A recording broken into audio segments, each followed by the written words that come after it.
No shot, no gimmick, no gimme look. No plan, go get it, no giving up. No gas, get a man's like give it up. Gotta get it, gotta kill it like fill it up. No drop, no wait, no hold on.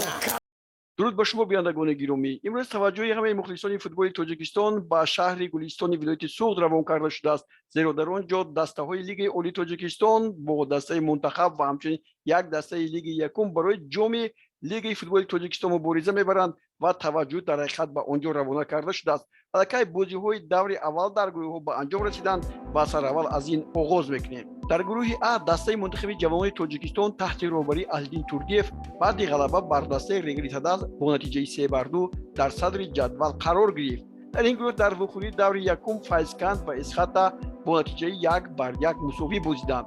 در گروه ب فوتبال بازان جوان دسته اسخوی دوشنبه بر دسته گلستان با حساب 3-2 غلبه کردند و در جای یکم میباشند. در بازی دوم این گروه دسته ایسرافشان و رفشان کلوب بازیشان را با نتیجه برابری 2-2 انجام دادند. درباره نتیجه های گروه و بخوری دسته خوجان با کلوب مرکزی ورزش ارتش با نتیجه 1-1 و خطون با نشانه 6-3 رفشان ظفرآباد را مغلوب کرده بود. ما در برنامه دیروزه با شما خبر دادیم. ایسرافشان در موسم سال 2022 با یک قطار بازیگران شرطنامه‌های خود را به امضا رسانید. از جمله در این برابر امیرجان سفروف که در دسته کوکتوش همچون حملگر بازی میکرد با دسته ایسرافشان گزارش انجام داد. او در حیطی دسته کوکتوش در موسم سال گذشته 24 بخوری گذرانیده و در روزه حریفان 7 گل زده است که یک تاش از پنالتی میباشد. یک مرتبه بازیگری بهترین دور حسابیده شده است و 1418 دقیقه در میدان بازی کرده است. این بازیگر سال 2018 در حیطی کلوب مرکزی ورزش ارتش بازی میکرد و بعدا به کوکتوش گذشت و سال 2020 امیرجان همچنین در حیطی دسته خوجند هم مهارت نشان داد. اویبک عبدالغفارов هم شرطنامه خود را با دسته ایسرافشان به امضا رسانید.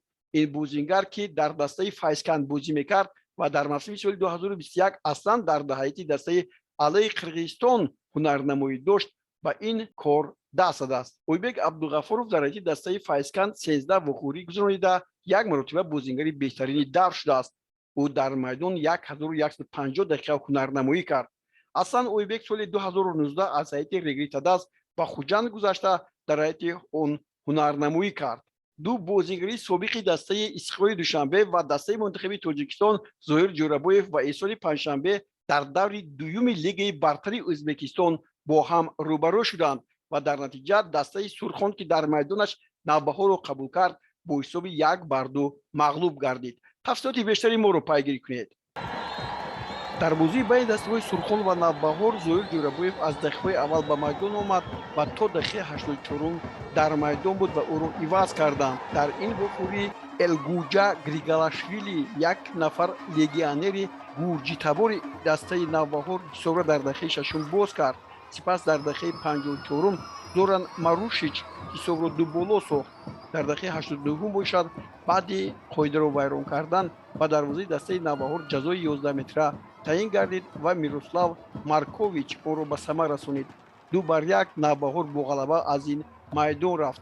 اما احسان پنجشنبه در حیطی دسته نوبهار تنها در دقیقه 92 به میدان آمد و همگی چند دقیقه دیگر بازی کرد و خلاص او اسکندروف را عوض کرد. دوستان گرامی، اینها خبرهایی بودند که ما می‌خواستیم به سمع شما رسانیم. باقی صحتمند و پیروز باشید. خیر تا بازدید. No shot, no gimmick, no gimme look. No plan, go get it, no giving up. No gas, get a man's like give it up. Gotta get it, gotta kill it like fill it up. No drop, no wait, no hold on.